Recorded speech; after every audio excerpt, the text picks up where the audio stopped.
Well, a new report provides some new insight into just how expensive food has really become.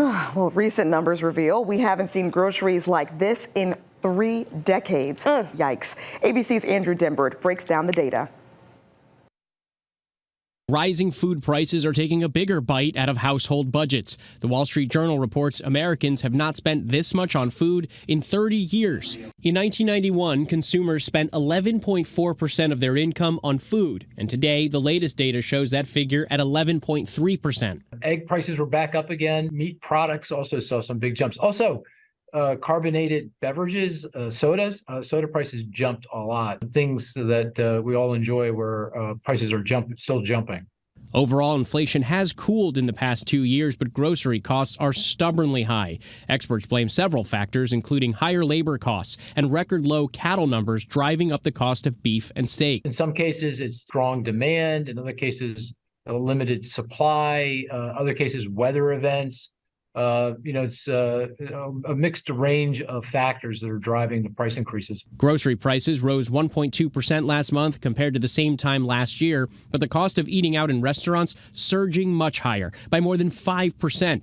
The good news, analysts expect some relief in the coming months. While prices are rising for food, they're rising at a much slower rate than they were a year ago or 2 years ago, and I would expect that to continue. Andrew Dymburt, ABC News, New York. Well, California is the state with the highest food prices. Households there spend an average of $298 per week on groceries. Wisconsin was the most affordable.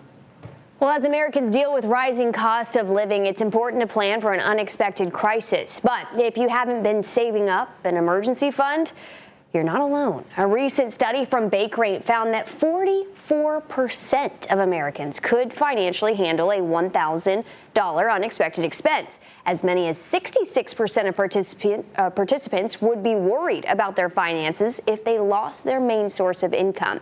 Now, those who haven't been saving up, 21% said they could use their credit card for necessary expenses, and 10% of Americans, well, they would consider asking a loved one to borrow money, and just 4% said they would have to take out a personal loan. Many are blaming their lack of savings on high inflation. Experts say it's best to save 3 to 6 months of expenses. The best way to start saving? Create a new budget where you include the money for your emergency fund. Ashley. Okay, Bethany, thanks for that.